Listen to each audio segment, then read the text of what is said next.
Pepsi Power Hour with our Mrs. Slaughter, of course, Blas, Elias, Mark Slaughter, myself, and our bro munching on some pie and some Pepsi here. From the last time we were here, we remember he digs the pizza pie, so of course we brought it to him so we can have a very festive occasion here tonight.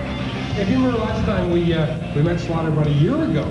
1 year ago, exactly. And that's like, you know, we walked over and like, no offense, guys, but nobody knew. They knew who you were, though. Of course.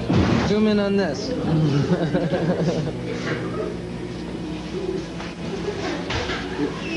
Hi, how are you? This is Slaughter. Slaughter. I was seeing you on TV. How are you? Come over. Hey, how are you? Which one do you want to do? How are you? All right, well, introduce yourself. Introduce yourselves. Blas, Elias. Go ahead. Jim Kelly. Hi, how you doing? What's your name? Linda. Hi, Linda. How you doing? Nice to meet you. Wow. Linda, do you live around here? No, I don't. We'd like you to live very close to you. Oh, really? Want a piece of pizza, Linda? No, thanks. Sure. What happened was, like, we went in for some pie, and the guy actually gave it to us for free, Yeah. which was really cool. We've learned a lesson. We've been getting a lot of free food now. We played because we love Taco Bell so much. We actually pulled up in a semi-flatbed and we played in front of Taco Bell. We had 3,000 people and Mr. Taco Bell himself So they gave us in his cards. taco outfit with the smiley taco, a happy taco guy came out, and we got free food. I bet you his breath just stinks. Oh, yeah. I'm sorry. The main reason we did that is because we figured they gave us the cards for free food the rest of our lives, and like when the band's completely over and we're like out in the streets, like We can eat should and be, talk about we it. can at least eat. Hey, but wait a minute. I've been reading in Rolling Stone different things that you guys have been doing lots of cool stuff like that. Like some guy invited you to stay at his house. What Right. happened? We stayed, some guy called our hotline and said, you know, why don't you stay over at our house? And it's cool. My mom said it's cool. So we pulled up the bus and our equipment truck and parked in his neighborhood and stayed there for 2 days instead of paying hotel rooms, which can be very expensive out on the road. We crashed at his place. We ate over there, crashed his pad, stayed up all night. It was very cool. In fact, we've even played in a kid's garage. What happened there? Well, they called up, it was in Asheville. In fact, we were out on tour with Poison. The show got canceled. The show canceled, and you know, we still wanted to go to the town because, you know, we had a lot of kids that, you know, we knew wanted to see us there, and so we decided to do a contest on the radio, you know, because when you're growing up and you're like, you really look up to a rock band, you know, like, you know, we all grew up on Van Halen. It's like, you know, what would it be like to have Van Halen play in your garage or your living room, right? So we're like, We never played in the garage. you know, yeah, exactly. We started Except when we were, you know, in our own local bands, but at Slaughter, we never played in a You garage. guys never played until the record was released. Right. When the record was out, our first gig was in Lubbock, Texas, May 4th, with Kiss in front of 10,000 people. And weren't you presented with like a Gold record. album? Yep. First show. Our first show. Yeah, and he'd never played again. Never played. So that was like, I think it was about 100 and something dates in. And we ended up playing at this kid's garage. And the funny thing is the sheriff was there because they cleared it with the sheriff. And all these people are like, what's that racket in my neighborhood? You know, tell somebody to unplug their stereo or stop that noise, right? So all these other cops came up and saw the sheriff there, and it was like, hey, how you doing? Okay, under control, sheriff. And they, you know, they just drove by. So if you're gonna have a party, invite the sheriff, and you won't get busted. Listen, let's get to some videos because we've got lots to talk about, and I'm sure they want to see some rock and roll videos. Great. And it's your choice. What do you want to see? How about let's do Poison. This is Ride the Wind. This is the guys we've been touring with in the United States, and we will actually be back here. We're going to be playing here in Toronto. And some other with places in Poison. Canada with our good friends Poison. This is Ride the Wind. From Hollywood Pictures, in the battle for the streets, the line has been drawn. Cops walk it, others challenge it, and sometimes somebody crosses it. You killed a cop, man! You killed my partner! Hollywood Pictures presents Michael Keaton as an American warrior. We're alive! Get it! We're alive! Fighting a battle he can't afford to lose. One Good Cop. Starts Friday, May 3rd at a theater near you. Bored again? Interested in a new way to meet people? Just pick up the phone and call 1-809-544-CHAT. There's a party waiting for you. It's the Party Line. Talk with a new group of friends 24 hours a day, 7 days a week. What are you waiting for? Call 1-809-544-CHAT.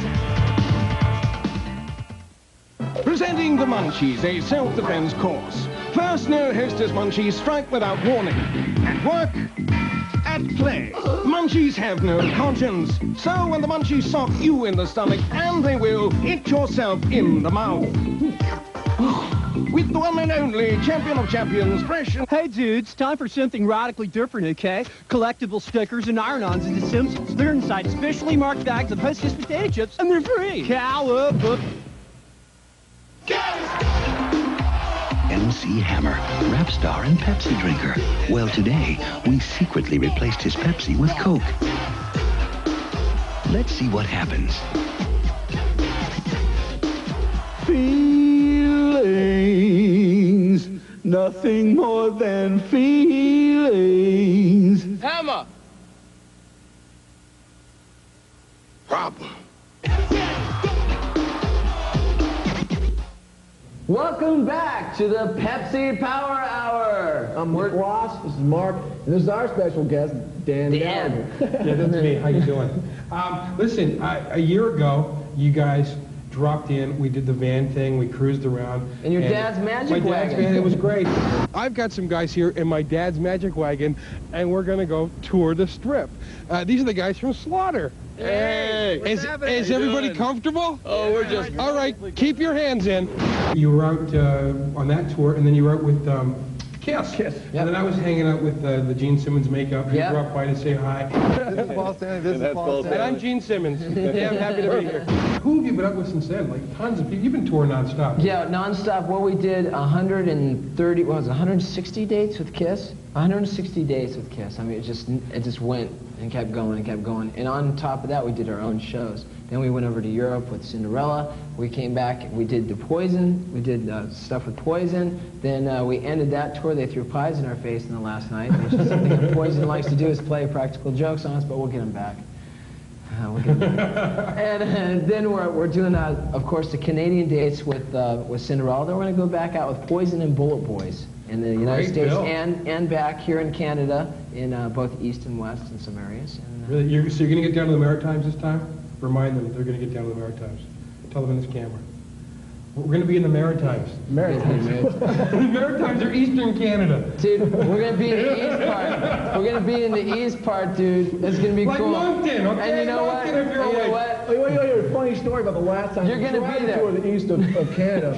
Is Dana and Mark stayed back in, I think it was the last show we played was Montreal, I think it was. And they're back hanging at like the strip bars and having a good time. No, not Montreal. Dana, let's correct this. Dana was at the strip bars. Okay, go ahead. Me and Tim decided to go with the bus and hang in the next town, right? And we get, as soon as we leave, we find out, like right after the bus left, they canceled the day we're going. We drove like 1,500 miles. It's like a 24-hour drive or 2,000 miles, something like that. And when we find out from the guy at the gas station, we get there, there's oh, I wish you guys see you guys' concert tomorrow, but sorry you canceled. Like, what? And then give it to us 2 more times. We drive 2 more of those drives, and we get there and we find out from the guy at the hotel we canceled this place, and Mark and Dana are laughing at us the whole time. That was nice scenery. Didn't you like Canada? So at least we've seen it. With Cinderella. Who pulled out first? There seems to be a little see, this is what happened. It's Cinderella. We're talking about we're talking about shows here, folks. Okay. Okay. During the Gulf conflict, during the Gulf War, around that time, that tour didn't happen. What happened? Well, there's of course, as soon as the war hit, we were driving on the wrong side of the road, and there was heavy fogs, kind of like your English theme here.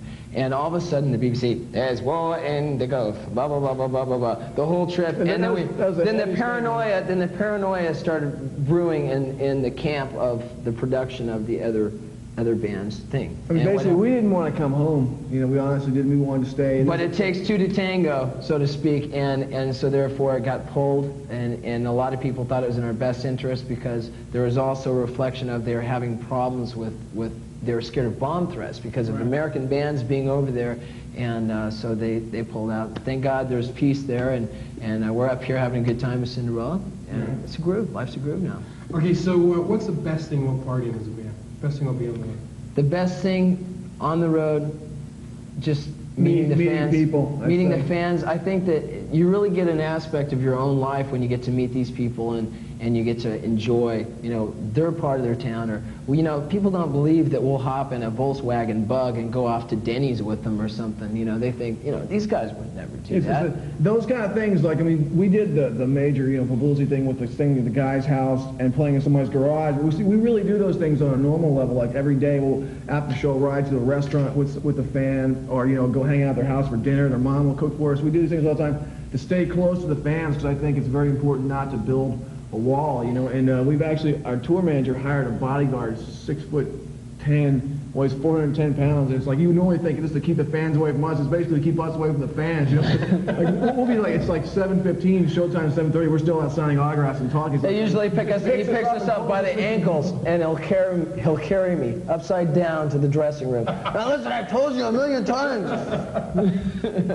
Well, let's get some videos played. You want to play Manitoba's Wild Kingdom? Tell us why you want to play it. This is when last time I was here in Canada, and I heard this tape, and we're kind of bumming about some things. It was like, so, you know, when you're opening act, there's not a lot of time, you know, to get hyped for the show, and I really love this, you know, this music. This made Blas very happy this night. I made them play it. Every night before you go on stage, I made everyone in the audience subject to hearing this. In fact, on top of that, I want to play one of my favorites, which is Go For It, Soda by Kim Mitchell. Right on. How do you know Kim Mitchell? Kim Mitchell, well, what happens, I was a big Rush fan, and Max Webster did a song with them, and then I started going backlog through Kim Mitchell and Max Webster, and then I became a very big Kim Mitchell, Max Webster fan. So I've been following them for a long time. All right. So two of our favorites. Right here. Much Music, Power Hour, Pepsi, Power Hour. Party starts now. Right now. For a soda.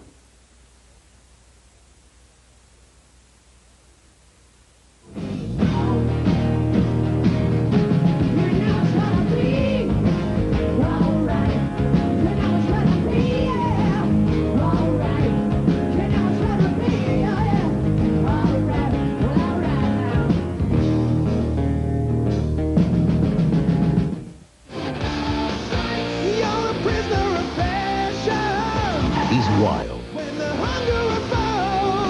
He's dangerous. He's hot.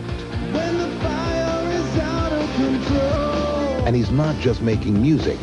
In Rich Girl, he's not exactly what your daddy has in mind. Rich Girl starts Friday, May 3rd at theaters everywhere.